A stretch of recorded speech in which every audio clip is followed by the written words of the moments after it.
Brahma Sampati penguasa dunia ini merangkap kedua tangannya, beranjali dan memohon.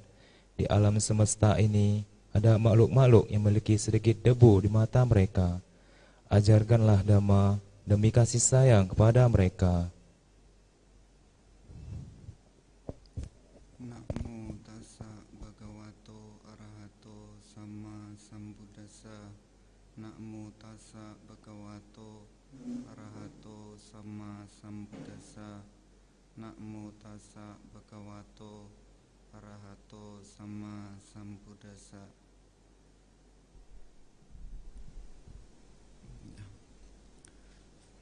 Selamat pagi semuanya, Ibu Bapak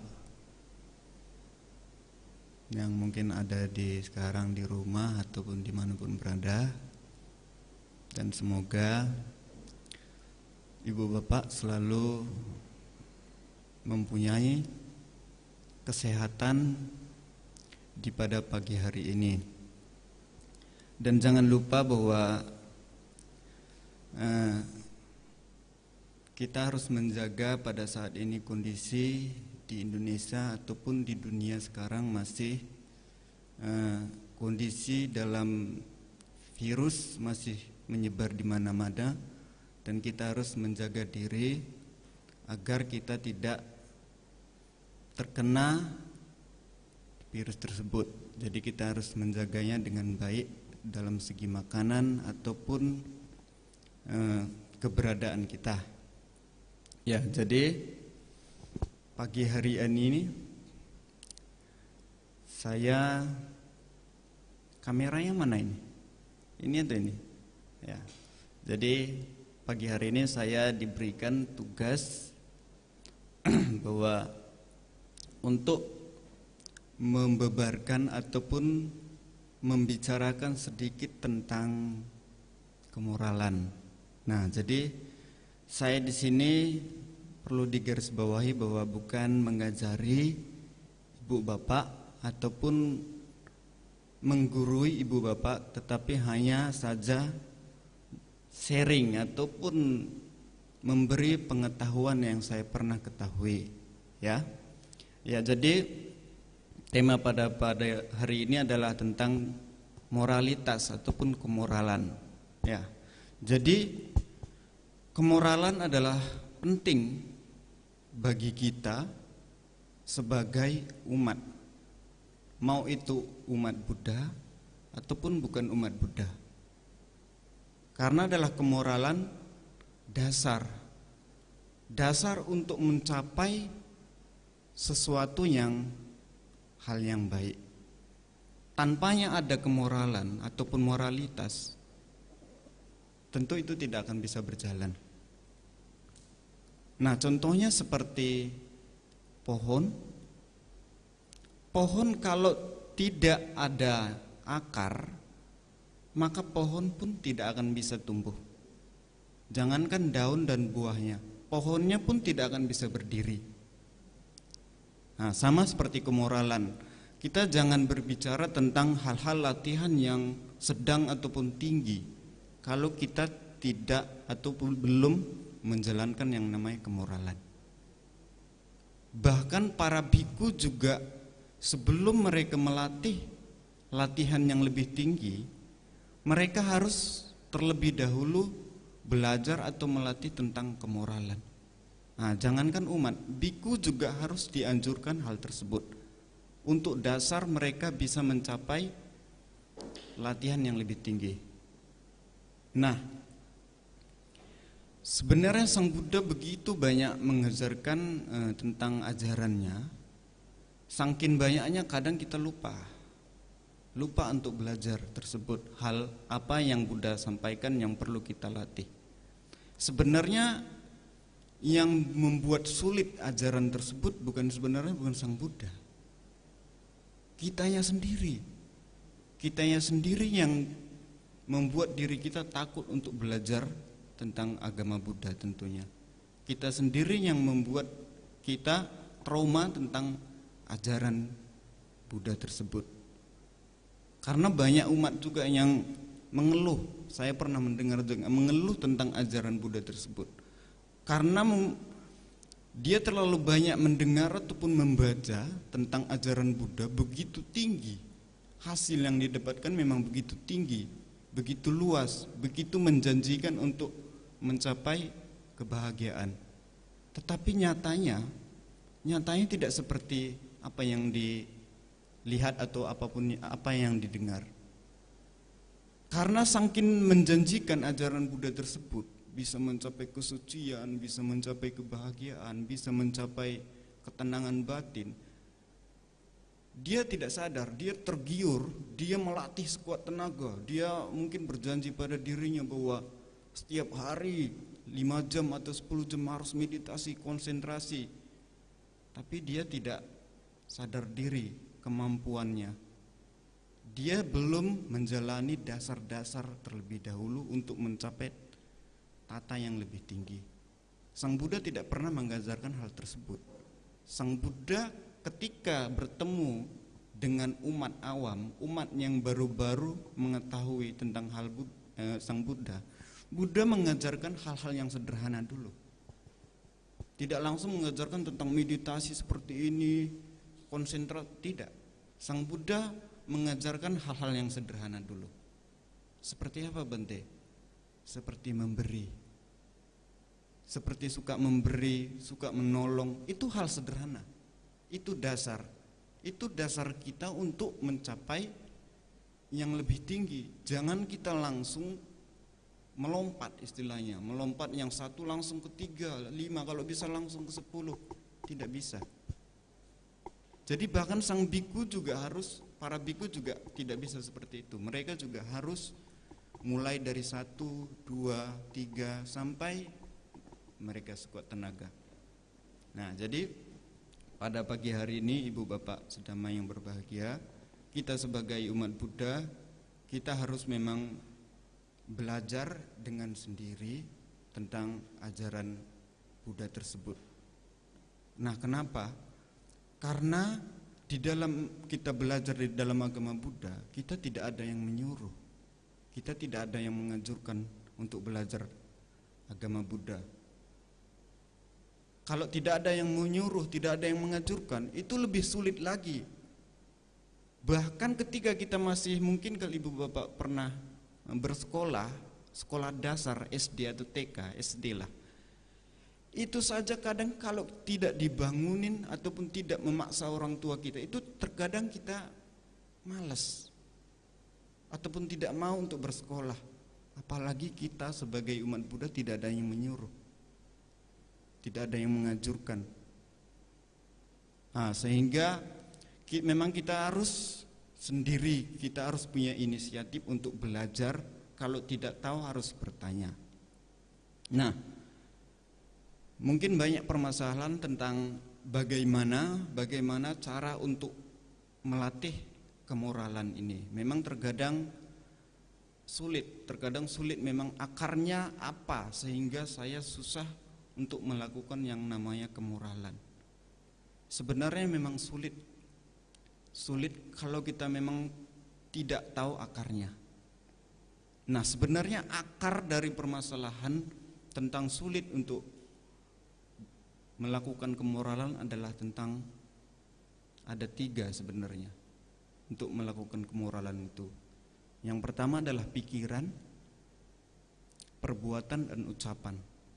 Nah, 3 ini adalah pintu untuk melakukan kemoralan, tapi sulit.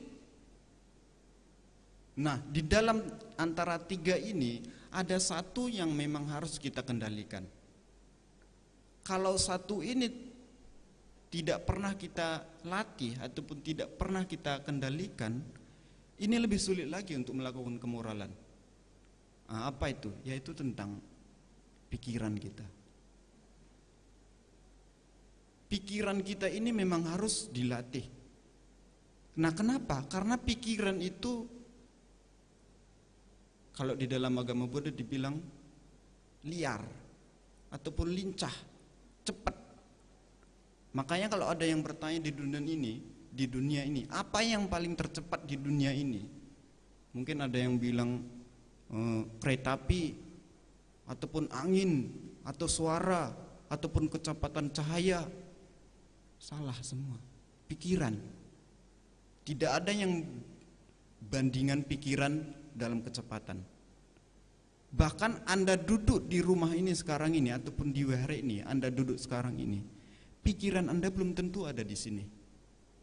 Bahkan ketika Anda sedang ada di dalam mobil, mungkin pikiran Anda mungkin sudah di Amerika atau Eropa atau di mana-mana. Itulah kecepatan pikiran. Pikiran tidak perlu untuk pesan tiket pesawat dulu, untuk naik pesawat agar ke Amerika. Tidak perlu, dia langsung melompat. Nah, itulah kecepatan pikiran. Dia sangat liar, sangat susah untuk dikendalikan, dan sangat sulit untuk dilihat. Nah, bagaimana cara untuk kita mengendalikannya? Apakah bisa, Bante, untuk mengendalikan pikiran itu? Kalau memang seperti itu, liar, cepat, dan lincah, tentu bisa. Nah, jadi semua bisa dilakukan kalau ibu bapak yang mempunyai yang namanya tidak mengikuti, tidak selalu mengikuti kemauan pikiran. Nah, jadi tidak selalu mengikuti kemauan pikiran, artinya tidak selalu mengikuti keinginannya. Nah, kalau pikiran itu kalau kita selalu ikuti, dia selalu yang maunya yang enak-enak aja, yang senang-senang aja, walaupun itu menderita bagi orang lain atau menderita bagi diri kita, yang penting senang. Itu pikiran. Dia maunya yang enak-enak, yang nggak mau yang menderita-menderita. Itu pikiran. Nah, kalau kita selalu mengikuti dia, maka tentunya akan lebih sulit lagi kita melaksanakan dalam berbicara baik dan ucapan baik, tindakan baik. Itu lebih sulit lagi karena kepalanya atau pikiran itu kita tidak kendalikan. Nah, itu tadi intinya bahwa jangan selalu mengikuti kemauan pikiran. Harus diketahui dan pahami perilakunya saja, dan jangan selalu mengikuti keinginan, karena keinginan dia tidak selalu hal yang baik.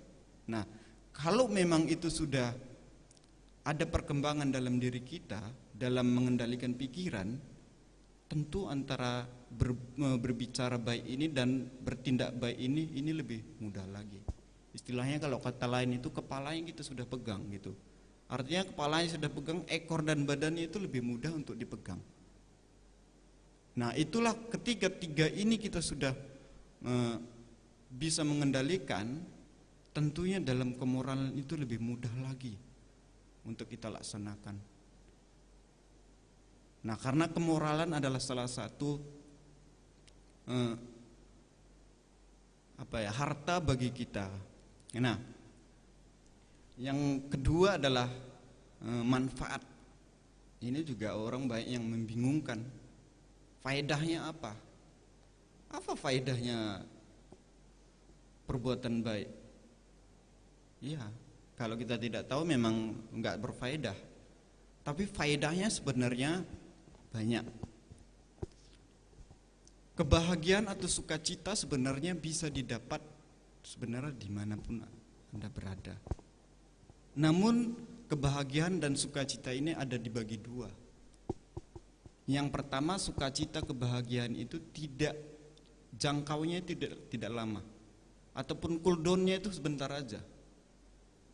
Yang kedua, kebahagiaan dan sukacita ini cooldown atau jangka waktunya itu sangat lama.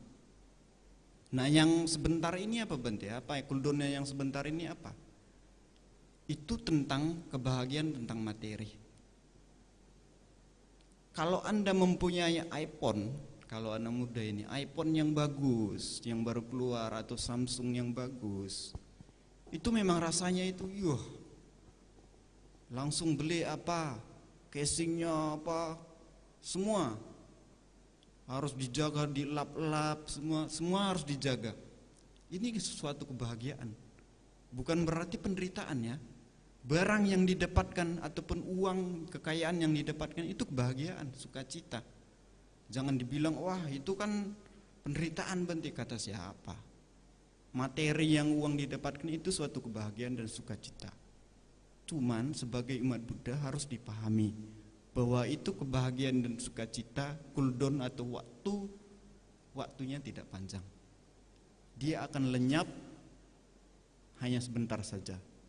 Jangan berpikir bahwa itu adalah kebahagiaan dan sukacita yang kekal. Nah, kok bisa begitu, Bante? Ya. Contohnya apa? Contohnya kalau ibu bapak pernah ke rumah sakit Elizabeth ataupun Pringadi, mungkin pernah ya.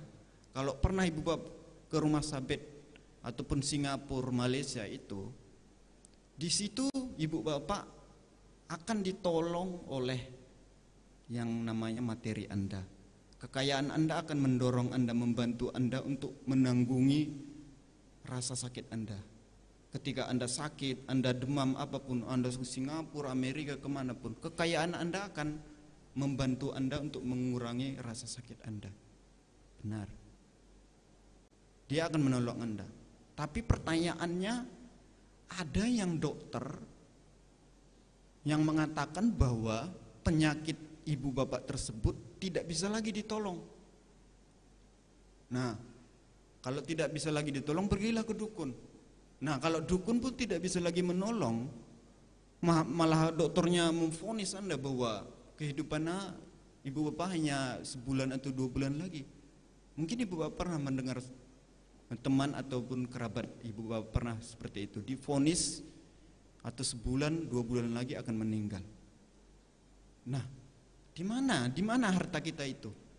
Kekayaan kita itu kok nggak ada yang menolong kita? Bahkan sahabat kita pun mungkin menjenguk, itu pun sekali-sekali aja kalau ada waktunya. Kalau enggak pun ya enggak menjenguk. Harta, kekayaan, sahabat, kerabat kita, anak istri kita pun mungkin ya kalau ada waktulah, kalau enggak ya mau gimana lagi? Kalau udah diponis, nah, enggak ada lagi yang bisa menolong kita kalau udah hal tersebut.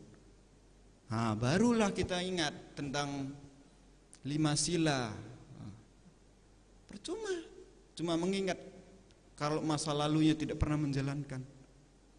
Nah, itulah pentingnya tentang kemoralan, moralitas ataupun perbuatan baik yang kita lakukan. Kemoralan perbuatan baik itu akan menolong kita pada saat kita membutuhkan. Nah, ketika kita tidak mampu lagi dalam fisik, kita sudah divonis dalam akan mati 1 atau 2 bulan lagi. Nah, kemoralan itulah penting pada saat itu. Dia akan membantu kita, memberikan mungkin armor, memberikan healing ataupun defense kepada kita. Dia akan memberikan dalam kondisi apapun dia akan selalu ada. Nah, bagaimana bisa memberikan kekuatan, Bante? Kita udah sakit gitu, udah nggak bisa lagi, paling 1-2 bulan lagi hidup. Perasaan yang kita rasakan ketika kita mengingat di masa lalu apa yang kita lakukan. Karena kalau kita sudah diranjang, kalau kita sudah tiduran, yang kita lakukan hanya pikiran kita. Kita sudah hanya berpikir aja, berperasaan. Kalau kita tidak bisa kemana-mana lagi, nah disitulah perasaan kita semuanya muncul.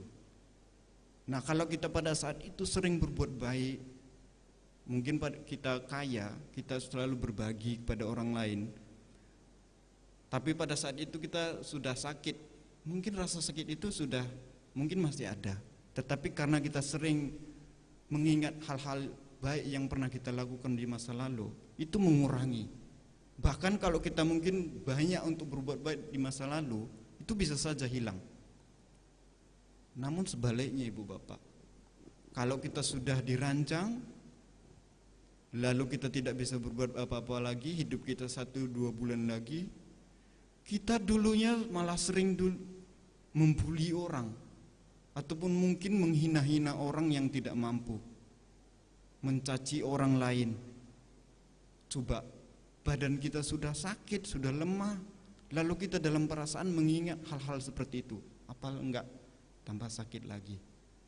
Nah, itulah ibu bapak pentingnya tentang perbuatan baik, kemoralan yang perlu kita lakukan, karena manfaatnya bukan saja pada saat ini, tetapi dimanapun itu akan bermanfaat bagi kita yang namanya kemoralan. Karena kemoralan itu adalah manfaatnya sebenarnya bukan yang kita lihat manfaatnya, tetapi kemoralan hasilnya itu bisa dirasakan. Kapan kita bisa rasakan, Bante? Dimanapun Anda berada. Nah, ketika dimanapun kita berada, kalau namanya kemoralan itu, hasil kemoralan itu selalu bisa dirasakan di mana-mana. Bukan saja nanti ketika sakit, Bante, tunggu sakitlah, Bante. Tidak. Walaupun kita masih sehat, masih segar, yang namanya hasil kemoralan itu tetap bisa dirasakan dimanapun ibu bapak berada ya. Jadi mungkin tidak panjang lebar yang saya bisa sampaikan pada pagi hari ini. Semoga ibu bapak selalu sehat dan selalu menjaga kondisi fisik dan makanan agar selalu sehat dimanapun ibu bapak berada. Selamat pagi, Namo Buddhaya.